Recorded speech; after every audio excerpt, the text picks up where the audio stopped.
UP board में 12वीं का पेपर लीक हुआ। देखिए सबसे बड़ा अपडेट आपको दे दें, 12वीं का पेपर लीक हो गया है। 2 बजे परीक्षा होनी थी लेकिन उससे पहले ही पेपर लीक हो गया। अंग्रेजी का पेपर जिसकी परीक्षा देने के लिए बच्चे तैयारी कर रहे थे और 24 जिलों में परीक्षा रद्द हुई। देखिए बड़ा अपडेट आपको दे दें, 24 जिलों में परीक्षाएं रद्द। सीएम योगी ने एसटीएफ को दिए जांच के आदेश। देखिए मुख्यमंत्री ने आदेश दे दिए और दोषियों पर एनएसए लगाने का भी आदेश दे दिया गया है। यानी कि एनएसए के तहत कार्रवाई होगी, जो भी दोषी होंगे उनके खिलाफ एक्शन लिया जाएगा। यूपी बोर्ड में 12वीं की अंग्रेजी का पेपर लीक हो गया है। 2 बजे परीक्षा होनी थी लेकिन परीक्षा को रद्द कर दिया गया।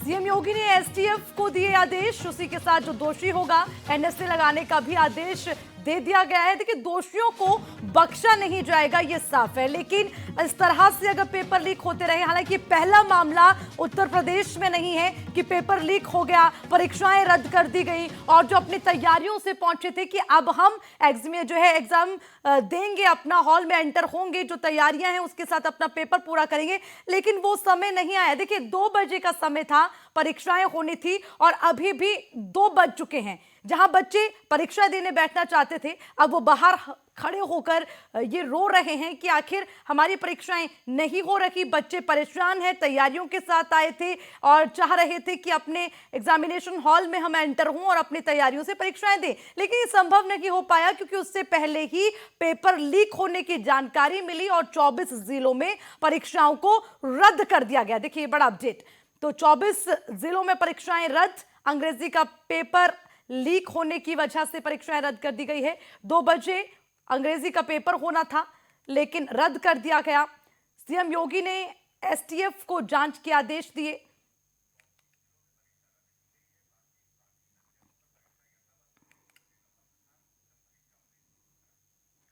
तो देखिए लगातार अपडेट आपको दे दें, हालांकि 24 जिलों में परीक्षाएं रद्द की गई लेकिन उसके अलावा बाकी जिलों में परीक्षाएं होंगी और अभी तक बच्चे अपनी परीक्षाओं के लिए बैठ चुके होंगे क्योंकि 2 बजे का समय था और परीक्षाएं होनी थी। लेकिन 24 जिले जहां परीक्षाएं रद्द हो गई हैं वहां पर जो छात्र छात्राएं अपनी परीक्षाओं के लिए पहुंच रहे थे या पहुंच चुके थे पहले से, आखिर उनकी जिम्मेदारी कौन लेगा? उनके भविष्य की अगर अब बात की जाए तो कब तक अब वो इंतजार करें कि परीक्षाएं होंगी? ये आज जो है अंग्रेजी इंटर का संकेतांक था यहाँ पे 316 और 620, ये दोनों नया और पुराना पाठ्यक्रम की परीक्षा होना थी जनपद में, जो दिवस स्टार्ट होना थी, लेकिन यहाँ लगभग 12 बजे करीब जो है प्रेस विज्ञप्ति के माध्यम से और परीक्षा माध्यमिक शिक्षा परिषद की साइट पे भी से पता चला कि आज की परीक्षा अपरिहार्य कारणों से स्थगित की गई है। सर कितने बच्चे बैठने वाले थे इस परीक्षा में? इस परीक्षा में आज के दिन जो है हमारे यहाँ करीब जो है ना 16,000 बच्चे बैठे हैं। अब प्रशासन की आगे क्या? अब ये देखिए, ये तो बोर्ड निर्णय लेगा और अगली तिथि जैसी आएगी वैसी परीक्षा कराई जाएगी और ये परीक्षा इसी 12 अप्रैल के आसपास इसके पहले ही करा ली जाएगी। तो इसी खबर पर ज्यादा जानकारी के लिए मेरे सहयोगी अंकित हमारे साथ जुड़ गए हैं। मैं सीधे न्यूज रूम का रुख करूंगी। अंकित, पेपर लीक हो गया अंग्रेजी का, परीक्षा रद्द हो गई, छात्र इंतजार कर रहे थे कि हॉल में जाएंगे पेपर देंगे, लेकिन अब बाहर बैठकर ये खबर मिल गई। पहला मामला नहीं है, क्या कार्रवाई, जरा सबसे पहले पूरा अपडेट अंकित। अर्चना, उत्तर प्रदेश बलिया से ये पेपर आज लीक होता है। 2 बजे की जो परीक्षा की पाली थी उससे पहले ये पेपर लीक होता है और ये पहला वाकया नहीं है कि उत्तर प्रदेश के अंदर ऐसा कोई घटनाक्रम हो रहा है, लेकिन उत्तर प्रदेश सूबे के मुखिया योगी आदित्यनाथ तमाम ऐसे वादे करते हैं। लगातार जो प्रशासनिक अधिकारी हैं उनको सख्त हिदायत दी जाती है। परीक्षा केंद्र जो भी होते हैं वहाँ पर CCTV कैमरे की व्यवस्था की जाती है। जिस तरीके से कोविड काल चल रहा है तो वहाँ पर जो SDM हो या फिर बेसिक शिक्षा अधिकारी जो BSA होते हैं वो हों या फिर जो स्थानीय प्रशासनिक अधिकारी होते हैं या शिक्षा विभाग तमाम अधिकारी होते हैं, उनके कंधों पर यह पूरे परीक्षा का जिम्मा है। ऐसे में जो पर्यवेक्षक के रूप में होते हैं, जिनको फ्लाइंग स्क्वाड की तरफ से नियुक्त किया जाता है, फ्लाइंग ऑफिसर होते हैं, उनकी तरफ से भी एक बड़ी लापरवाही देखने को मिली है। यह पेपर बलिया से लीक होता है और तमाम उन राज्यों में पहुंचता है, वायरल हो जाता है जहां पर परीक्षा 2 बजे से शुरू होने जा रही थी। अगर हम बात करें तो अभी एटा, इटावा, मैनपुरी, फिरोजाबाद, गाजियाबाद और तमाम ऐसे जनपद है, वहां पर इस परीक्षा को रद्द कर दिया गया है। इसमें जो लापरवाही देखने को मिली है वो बलिया के DIOS की है, जिसको सरकार ने त्वरित संज्ञान लेकर उन पर बड़ी कार्रवाई की और उनको निलंबित यानी कि सस्पेंड कर दिया गया। जो अभी नवनियुक्त मंत्री उत्तर प्रदेश सरकार में शिक्षा माध्यमिक की बनी है गुलाबो देवी, उनकी तरफ से बयान आया है कि किसी प्रकार की कोई लापरवाही नहीं बरती जाएगी और एसटीएफ के माध्यम से इस पूरे घटनाक्रम की और जैसे जैसे पेपर लीक हुआ कौन कौन से अधिकारी उस पूरे घटनाक्रम में संलिप्त थे उन पर विशेष टीम बना के एसटीएफ के द्वारा उस पर गहनता के साथ जांच की जाएगी और आने वाले समय में एनएसए लगाने के भी आदेश दे दिए हैं। लेकिन ये कहीं ना कहीं स्थानीय प्रशासन की लापरवाही या फिर शिक्षा विभाग से जो जुड़े हुए प्रशासनिक अधिकारियों या फिर शिक्षा विभाग से जुड़े हुए अधिकारियों बीएसओ एबीएसओ या फिर ब्लॉक लेवल के जो टीचर्स होते हैं बीएलओ, उनकी भी कहीं ना कहीं एक बड़ी लापरवाही सामने को मिली है। बिल्कुल लापरवाही है, बिल्कुल अंकित। मैं इस पर दोबारा आपसे चर्चा करूंगी, वापस आऊंगी। हमारे साथ लखनऊ से मेरे सहयोगी शिवा जुड़ गए हैं, उनसे भी पूरा अपडेट लेते हैं। शिवा, पेपर लीक हुआ, पहला मामला उत्तर प्रदेश में नहीं है, इससे पहले भी कई मामले आए, एक के बाद एक पेपर लीक होते हैं, बच्चों के भविष्य से खिलवाड़। आखिर क्या माने, क्यों ये लापरवाही और क्यों बार बार पेपर लीक हो जाते हैं? क्या कमी मानी जाए शिवा इसकी? देखिए, कहीं ना कहीं शिक्षा विभाग की कमी कही जाएगी कि जो इनका एडवांस सिक्योरिटी सिस्टम होता है उसमें कहीं ना कहीं फेल्योर है। इसीलिए जो दूसरी पाली की जो परीक्षा थी अंग्रेजी की, उसके एक सीरीज के पेपर लीक हो चुके हैं और बलिया से लेकर के जो 24 जिले आते हैं उनमें एक सीरीज के पेपर बांटे गए थे और उसी को देखते हुए जब ये पेपर लीक की बात सामने आई तो आला कमान है यानी कि उत्तर प्रदेश के जो मुख्य सचिव है उनकी अध्यक्षता में एक जनरल मीटिंग बुलाई गई और उसके बाद इस पेपर को रद्द करने के आदेश दिए गए। फिलहाल इस पूरे मामले पर मुख्यमंत्री योगी आदित्यनाथ ने संज्ञान लिया है और ये कहा है कि जो दोषी है उनसे राष्ट्रीय सुरक्षा अधिनियम के तहत उस पर कार्रवाई की जाएगी और इस पूरे मामले की जांच उत्तर प्रदेश की स्पेशल टास्क फोर्स को दे दी गई है। तो ये गठन तो हो गया है कि कौन कौन लोग इस पूरे मामले की जांच करेंगे और जो दोषी पाए जाएंगे उनके खिलाफ इस तरह की कार्रवाई होगी। लेकिन सवाल वही बड़ा कि आखिरकार पेपर लीक कैसे हुआ, कौन लोग थे वो जो पेपर लीक करने में शामिल थे, ये तमाम जो चीजें हैं ये पुलिस की इन्वेस्टिगेशन में सामने आएगी और जरूर ये कहा जा सकता है कि जो सरकारी महकमे का कोई भी अमला अगर इसमें सम्मिलित पाया जाता है तो उसके खिलाफ बहुत ज्यादा दंडात्मक कार्रवाई की जाएगी, जैसा कि मुख्यमंत्री ने कहा है। देखिए शिवा, ठीक है, अच्छी बात है कि क्या कार्रवाई हो, जो दोषी हो उनको बख्शा नहीं जाएगा, एनएसए के तहत कार्रवाई भी होगी, अच्छी बात है। लेकिन ये प्रोसेस कब तक चलता रहेगा शिवा कि जो दोषी हैं उनको पकड़ा गया, कार्रवाई की और वो ही प्रोसेस दोबारा दोहराया जाता है? इस तरह जो बच्चे हैं जो इंतजार करते हैं कि हम अपनी परीक्षाएं देंगे और अब रद्द कर दी गई, वो तारीख का इंतजार करेंगे, तो इसका क्या होगा? इसके लिए कौन जिम्मेदार, कौन इसकी जिम्मेदारी उठाएगा जो बच्चों के भविष्य से खिलवाड़ होगा?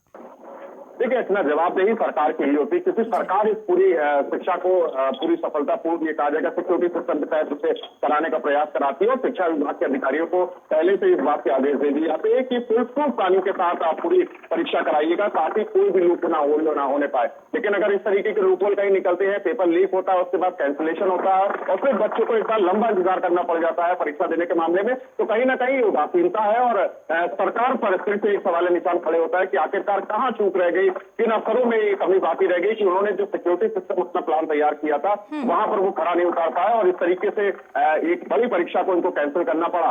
हालांकि परीक्षा कब होगी इसके शाम तक आदेश जारी हो जाएंगे, कब दूसरी पाली की जो परीक्षा कैंसिल हुई है वो कंडक्ट कब कराई जाएगी। लेकिन एक बड़ा नुकसान कहीं कहा जाएगा छात्र छात्राओं का हुआ है, उनके समय का हुआ है, उनकी पढ़ाई का हुआ है, तो ऐसे में जवाबदेही सीधे सीधे सरकार की और शिक्षा विभाग की जरूर होती है। देखिए शिवा, एक बात यहाँ पर समझने वाली है, ये सरकार की कमी है या फिर सरकार की लापरवाही? क्योंकि देखिए पहली बार तो ऐसा नहीं हुआ कि पेपर लीक हुए, इससे पहले आपने देखा भी ताजा मामला पहले भी हुआ था जब पेपर लीक किए गए। अच्छा, क्या वजह रही है? या तो इतने कड़े इंतजाम नहीं है, वो कमी है, इसीलिए हौसले बुलंद है और पेपर लीक हो रहे हैं, तो सरकार की लापरवाही से माने? देखिए, इसमें लापरवाही है और सरकार सीधे सीधे जवाबदेह है। सरकार की कुछ एक सेट ऑफ पैनल आपको डिसाइड करना पड़ेगा किसके ऊपर कार्रवाई की जाए, किसकी वजह से परीक्षा को कैंसिल करना पड़ा, कौन था जो अपनी दायित्वों का निर्वहन सही से नहीं करा पाया जिसकी वजह से पेपर लीक हुआ। तो तमाम ये जो चीजें हैं जरूर एक सरकार के दायरे में इसका एक गठन होना चाहिए एक समिति का कि आखिरकार कहाँ चूक रह गई और सरकार की जवाबदेही क्या होती है, क्योंकि तमाम विपक्षी दल से लेकर के मीडिया इस बात को सवाल हम भी जैसा कि खड़ा कर रहे हैं कि आखिरकार चूक कहाँ रह गई जिससे कि छात्र छात्राओं का बड़ा नुकसान रहा। तो सरकार की भी जवाबदेही है और ये कहा जा सकता है कि शाम तक सरकार एक बड़ा एक्शन ले सकती है। लेकिन अब इस पूरे मामले की जांच जो है वो प्राइमरी स्टेज पर शुरू हो गई है और जरूर देखा जा सकता है कि शाम के आने तक सरकार एक पूरे मामले पर कोई बड़ा कदम उठाए। बिल्कुल शिवा, देखिए जांच तो होगी ही और जो दोषी है उनको भी पकड़ा जाएगा, जाहिर सी बात है। अच्छा, सरकार के ऊपर ठीकरा फोड़ने के साथ साथ ये माने कि माध्यमिक शिक्षा बोर्ड है, उनकी तरफ से क्या इंतजाम किए जाते हैं जब ये कहा जाता है कि मॉनिटरिंग अच्छे से हो रही है, पूरे सिस्टम सिस्टम लगाए गए हैं और कंट्रोल रूम भी बना दिए जाते हैं जहां से जो है निगरानी रखी जाए, बावजूद उसके इस तरह का एक्शन और बच्चों के भविष्य के साथ खिलवाड़। देखिए, पहले कोरोना काल में बच्चे वैसे ही अपनी एजुकेशन को प्रभावित करते रहे क्योंकि कोई दूसरा उनके पास स्कोप नहीं था। अब जब मिला स्कोप, उनको लगा कि ठीक है एग्जाम होंगे, लेकिन वहां पर भी अब पेपर लीक हो गया। अब कब तक इंतजार करें बच्चे?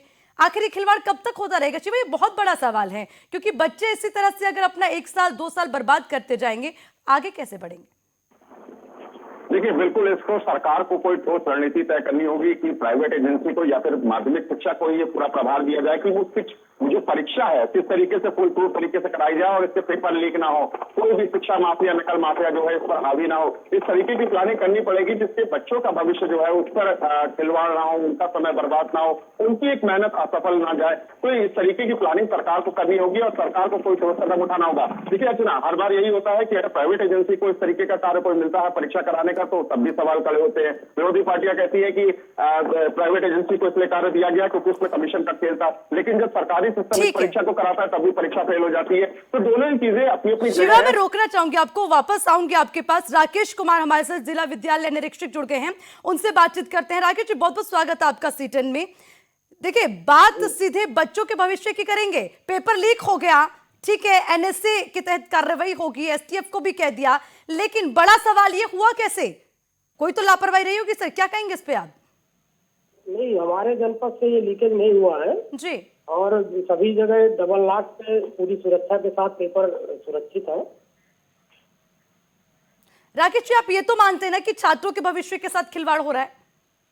नहीं, अब जिसमें भी जहाँ से हुआ है तो बिल्कुल है कि छात्र प्रभावित हुए हैं, इससे कोई इनकार नहीं कर रहा है जी, लेकिन अभी जांच के बाद एक स्पष्ट होगा कि ये कहाँ से हुआ है। लेकिन हमारे यहाँ से ऐसी कोई घटना नहीं हुई है क्योंकि ये 24 जनपदों में यही सेट था, तो इस कारण से हमारे यहाँ परीक्षा निरस्त हुई। देखिए, अब ये माने ट्रेंड हो गया ये तो, जब छात्र छात्राएं पहुंचते हैं परीक्षा देने, उससे कुछ घंटे पहले आती है इन्फॉर्मेशन कि पेपर लीक हो गया, तो बच्चे क्या माने अब परीक्षाएं होंगी भी, या पेपर लीक को देखते हुए बच्चे ये सोच ले कि पढ़ना ही छोड़ दें? जो भी स्थिति है वो आफ्टर जांच कहाँ से क्या हुआ वो पर निर्णय होगा ऊपर उच्च स्तर पे। सर, आपसे मैं जानना चाहूंगी, देखिए आप भी समझ सकते हैं बच्चों की जिम्मेदारी कहीं ना कहीं आप पर भी, आप क्या कहते हैं, कैसे इस पर हमारी जिम्मेदारी है और उस जिम्मेदारी से हम लोग इनकार भी नहीं कर सकते जी, और हम लोग उस जिम्मेदारी के साथ काम भी कर रहे हैं। लेकिन अगर कहीं से जहाँ से दुर्घटना हुई है, अब वो उसका जवाब जो है वहाँ के लोग ही दे पाएंगे। राकेश जी, अगली तारीख अब कौन सी होगी, उसको लेकर कोई जानकारी आपके पास? अब ये तारीख तय करना बोर्ड का काम है। बोर्ड ने शीघ्र ही घोषित करने की बात कही है। जैसे ही तिथि घोषित होगी हम प्रॉपर जो है विद्यालयों के माध्यम से बच्चों को सूचना देंगे। ठीक है राकेश जी, बहुत बहुत शुक्रिया आपका C10 के साथ जुड़ने के लिए। देखिए, जिस तरह से पेपर लीक हुए उसके बाद छात्राओं को अब क्या परेशानी, एक बार आपको सुनाते हैं। मेरा नाम साधना शुक्ला है। मैं अपने गांव पड़ीर शंकर से यहाँ GGIC सेंटर पे अपना एग्जाम देने आई थी। परीक्षा रद्द हो गई, उस कारण हम लोगों को बहुत ही परेशानी हो रही है। इतनी दूर से हम लोग परीक्षा देने आए थे, अब हमें वापस जाना पड़ेगा। परीक्षा को लेकर हम लोग दिन रात मेहनत करते थे, पूरा अपना जी जान लगा के पढ़ते थे, लेकिन यहाँ पे आके पता चला कि परीक्षा रद्द हो गई, उससे बहुत ही बेकार लग रहा है। अब हमें उसके लिए और दिन तक रुकना पड़ेगा। मेरी सरकार से अपील है कि जिस किसी ने भी ये पेपर लीक किया है उसको कड़ी से कड़ी सजा मिलनी चाहिए, क्योंकि ये बच्चों के साथ बहुत ही गलत हुआ है। अगर परीक्षा लीक हुई थी, अगर पेपर हो जाता तो जिन बच्चों को क्वेश्चन पेपर पता था उनके एग्जाम्स तो अच्छे हो जाते, उन्हें अच्छे मार्क्स मिल जाते, लेकिन जिन बच्चों को नहीं पता था उनके साथ ये अन्याय होता, तो ये हम लोगों के साथ बहुत ही गलत हुआ है। परीक्षा लीक हुई है, इसके लिए सरकार को कड़ा फैसला लेना चाहिए। तो बिल्कुल बच्चों का कहना अन्याय हमारे साथ हुआ है, और अंकित हमारे साथ हमारे सहयोगी न्यूज रूम से लगातार जुड़े। अंकित, सुना आपने भी, बच्चे कह रहे हैं कि हमारे साथ अन्याय हुआ है। अब इस अन्याय जो बच्चों के साथ हुआ, कैसे इनके साथ इंसाफ हो, क्योंकि ये तो ट्रेंड हो गया। अंकित, आप भी जानते हैं ये बात, पेपर लीक होते रहते हैं उत्तर प्रदेश में। बिल्कुल अर्चना, अगर हम यूपी की बात करें तो ऐसे कई बार पहले भी अगर हम हाल के घटनाक्रम पर प्रकाश डालें, दर्शकों को बताएं, तो अभी जिस तरीके से CTET और टेट का एग्जाम था वो भी लीक हुआ। बच्चे एक साल में लगातार निरंतर अध्ययन करते हैं, मेहनत करते हैं, स्कूल से लेकर तमाम कोचिंग सेंटर पर जाते हैं, और जब उनका नज़दीकी समय आता है परीक्षा देने का तो ऐसा कोई ना कोई वाकया हो जाता है जिसके उनके सामने एक बड़ा संकट आ जाता है। तमाम ऐसे ग्रामीण क्षेत्रों से जुड़े हुए विद्यार्थी हैं जो एक लंबा सफ़र यानी कि एक लंबी दूरी तय करने के बाद परीक्षा केंद्र पर पहुँचते हैं हैं और जब पहुंचते हैं तो वहां पर निराश होकर, हताश होकर वापस लौटते हैं। लेकिन अभी की जो लेटेस्ट अपडेट हमारे पास आ रही है कि सरकार की तरफ से एनएसए लगाने के आदेश दे दिए गए हैं, एसटीएफ इस पर जांच करेगी। ये तो एक बड़ा विषय है, लेकिन इस पर जो उत्तर प्रदेश के जो यूपी गृह सचिव हैं उनकी तरफ से वहां पर डीएम और एसपी को तलब किया गया। आज शाम तक जो वहां के घटनाक्रम है उस पर पूरी रिपोर्ट मांगी गई है। अवनीश अवस्थी जो एसीएस हैं होम, उनकी तरफ से ऐसा दिशा निर्देश दिया गया है। वहीं विपक्ष की अगर हम बात करें, अखिलेश यादव उत्तर प्रदेश के पूर्व मुख्यमंत्री और विपक्ष के प्रमुख नेता हैं, उनकी तरफ से एक ट्वीट के माध्यम से एक ट्वीट किया गया है कि जो उत्तर प्रदेश में बाबा बिल्डोजर के नाम से मशहूर हैं वो अब कागजों पर बिल्डोजर चलाएंगे क्या? उनके नीचे जो शिक्षा माफिया काम कर रहे हैं उन पर कोई कठोर कार्रवाई होगी क्या? यह कोई पहला वाकया नहीं है, ऐसे उत्तर प्रदेश में पहले भी घटनाएं घटित हुई हैं। तो ऐसे में विपक्ष भी अब सरकार पर लगातार निशाना साध रहा है। लेकिन अब देखने वाली बात ये होगी, एक बड़े पैमाने पर जिस तरीके से शिक्षा के विद्यार्थियों के साथ या फिर शिक्षकों की लापरवाही एक सामने को बड़े पैमाने पर देखने के मिली है, इन पर कौन सी और कब कठोर कार्रवाई होगी? एनएसए लगाने के बाद क्या आने वाले समय में ये परिणाम रुक जाएंगे, थम जाएंगे, बंद हो जाएंगे? लेकिन अभी तक योगी आदित्यनाथ की सरकार दावा कर रही है कि उन पर कठोर कार्रवाई की जाएगी। ऐसे में बलिया के डीएम और एसपी को तलब किया गया, उनसे आज शाम को देर रात तक रिपोर्ट मांगी है। जो वहां के शिक्षा विभाग से अधिकारी जुड़े हुए थे, बलिया के डीआईओएस को वहां से निलंबित कर दिया गया। लेकिन देखने वाली बात यह होगी कि आने वाले समय में विद्यार्थियों के साथ इसी तरीके से खिलवाड़ होता रहेगा, इसी तरीके से पेपर लीक होता रहेगा और जो विद्यार्थियों का एक सपना है उस सपने पर इसी तरह से पानी फिरता रहेगा। जो एक विद्यार्थी एक वर्ष में लगातार अथक प्रयास करके, एक निरंतर अध्ययन करके वो अपने सपनों को मुकाम हासिल करने के लिए अग्रसर होता है, तो वहां पर कहीं ना कहीं ऐसी कोई कष्ट का सामना करना पड़ता है, ऐसी कोई ना कोई घटना घटित हो जाती है। जो शिक्षा से जुड़े हुए विद्यार्थी हैं उनको इस संकट से गुजरना पड़ता है। लेकिन सरकार बैठी रहती है, लेकिन सरकार कोई एक्शन नहीं लेती। अधिकारियों को ऊपर गाज गिर जाती है, 4 से 5 दिन के लिए अधिकारी निलंबित हो जाते हैं। लेकिन सरकार के जो प्रशासनिक अधिकारी हैं वो हर बार कहीं ना कहीं कोई त्रुटि, एक बड़े स्तर पर गलती करते रहते हैं। तो जो इस समस्या का सामना करता है वो केवल विद्यार्थी होते हैं। सीटेट का एग्जाम हो, सुपर टेट का एग्जाम हो या फिर जो हाई स्कूल इंटर की परीक्षाएं हो, तमाम ऐसे जो एग्जाम है उन पर भी कहीं ना कहीं अधिकारियों के ऊपर जब पेपर लीक होता है तो प्रश्न चिन्ह खड़ा होना लाजमी है। सरकार की तरफ से एनएसए लगाने के आदेश दे दिए गए, एसटीएफ जांच करेगी, इसके आदेश दे दिए गए। नवनियुक्त जो मंत्री हैं माध्यमिक शिक्षा की, उस पर जो जवाबदेही की वजह वो कह रही है कि उनके ऊपर बड़ी कार्रवाई की जाएगी। कार्रवाई पहले भी होती रही है, कार्रवाई आगे भी होगी, लेकिन विद्यार्थियों के साथ इस तरीके का खिलवाड़ करना एक प्रश्न चिन्ह कहीं ना कहीं खड़ा कर देता है। ठीक है अंकित, देखिए एक और बात समझने वाली, देखिए पेपर लीक हुआ, इसके पीछे की वजह समझना जरूरी है। हर बार ये शोर मचा दिया जाता है, पेपर लीक हुआ, फिर ये कह दिया जाता है दोषियों को बख्शा नहीं जाएगा, कार्रवाई होगी। ये ठीक है, अच्छी बात है और ये होना भी चाहिए, लेकिन समझने वाली बात है क्या इस पर विराम नहीं लगेगा? क्या इस चीज का कोई अंत नहीं है अंकित? और कहां से ये चूक हो रही है, कैसे पेपर लीक हो सकता है, इसको भी तो समझना जरूरी है अंकित।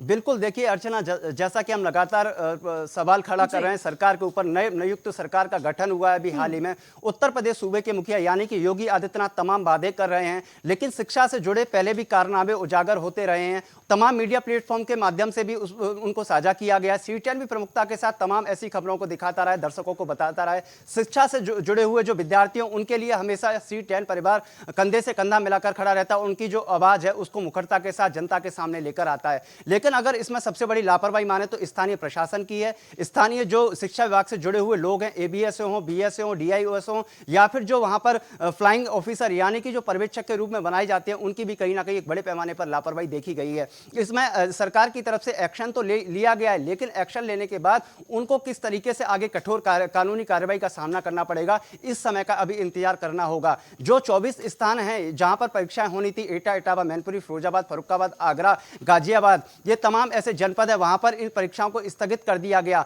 बाकी 51 जो केंद्र हैं जहां पर परीक्षा चल रही है, दूसरे पाली की अंग्रेजी पेपर की जो परीक्षा चल रही है, जहां पर पेपर लीक नहीं किया गया, वहां पर उसको लगातार निरंतर अग्रसर किया जा रहा है। लेकिन प्रश्न चिन्ह यही खड़ा होता है कि जो स्थानीय प्रशासन अधिकारी हैं उनको क्या कारण से, उनको क्या ऐसा प्रलोभन दिया गया, उनको क्या ऐसा लालच था, उनकी ऐसी क्या महत्वाकांक्षा थी, ऐसी उनकी क्या जिज्ञासा थी, उसको देखते हुए ये सब विद्यार्थियों के साथ बड़े पैमाने पर एक खिलवाड़ किया गया। आज देर रात को बलिया के डीएम और वहां के एसएसपी अपनी रिपोर्ट जो सौंपेंगे, एसीएस अवनीश अवस्थी उत्तर प्रदेश के जो हैं उनकी तरफ से जवाब और सवाल जो किए गए हैं वो अपने जवाब में क्या जवाबदेही तय करेंगे, ये देखने वाली बात होगी जब उत्तर प्रदेश सरकार की तरफ से इस पूरे घटनाक्रम पर कॉन्फ्रेंस की जाएगी। अर्चना, देखिए अंकित, डीएम एसपी सभी से रिपोर्ट मांगी गई है, जवाबदेही उनकी भी होगी। इससे जुड़ा कोई अपडेट अभी तक आया हो, किसी की कोई प्रतिक्रिया सामने? क्योंकि देखिए जवाबदेही तो होगी और जवाब देना भी पड़ेगा।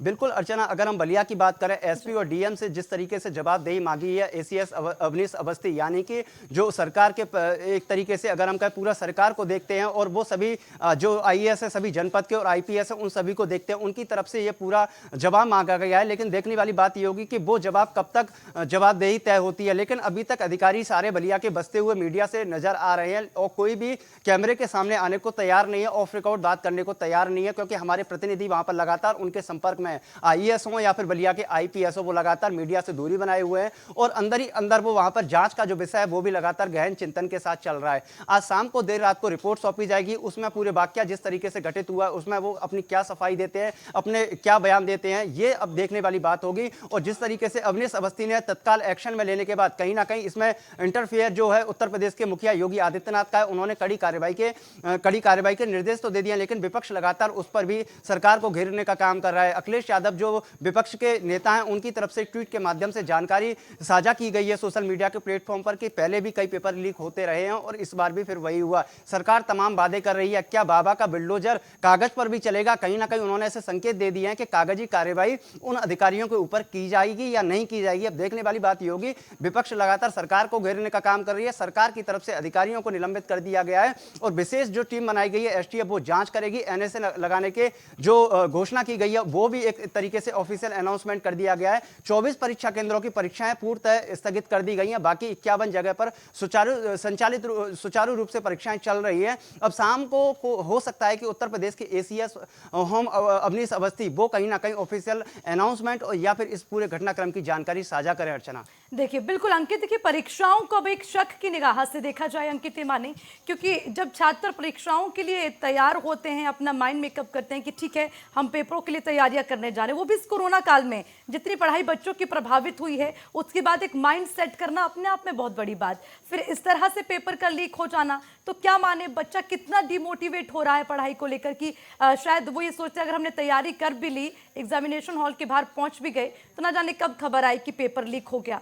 तो ये माना चाहिए कि इस पर विराम लगाने के लिए कड़ी कार्रवाई की जरूरत है। बिल्कुल अर्चना, जैसा कि हम लगातार अपने दर्शकों को बता रहे हैं, एक बच्चा जो सुबह से शाम तक अगर हम बात करें 7 से 8 घंटे का विद्यालय में समय देने के बाद वहां से जो शिक्षक हैं उनसे शिक्षण संस्थान में निकलने के बाद शाम को ट्यूशन जाता है और ट्यूशन जाता है तो उनका एक मनोबल और एक सपना जो होता है वो यही होता है। हर माता पिता यही चाहते हैं कि मेरा बेटा डॉक्टर बने, शिक्षक बने, इंजीनियर बने और देश का नाम रोशन करे और निरंतर नित्य बुलंदियों को चूमता रहे। जो विद्यार्थियों को सपना होता है वो कहीं ना कहीं अगर इस घटनाक्रम को पर प्रकाश डालें या पूरे घटनाक्रम को देखें तो वो कहीं ना कहीं हतोत्साहित तो होता ही है, उसका मनोबल टूटता है वो और वो काफ़ी नर्वस हो जाता है। कई विद्यार्थी अभी C10 पर अपना जो ऑफिशियल अनाउंसमेंट यानी कि अपनी बातों को सामने रख रहे थे वो काफ़ी नर्वस थे, उनके चेहरे पर पीड़ा थी, वेदना थी, कष्ट था। तो ये वो सभी छात्र हैं जो एक लंबे समय से परीक्षा का जो समय होता है उसका एक लंबे समय से प्रतीक्षा करते हैं, इंतजार करते हैं और जब वो परीक्षा केंद्रों पर पहुंचते हैं परीक्षा देने के लिए तो ये पूरा वाक्य उनके सामने आता है तो वो कहीं ना कहीं नर्वस हो जाते हैं। अंकित, अभी भी बहुत से ऐसे छात्र हैं जो अपना दुख बयान कर रखे हैं, क्या कुछ कहना है उनका वो भी एक बार सुन लेते हैं।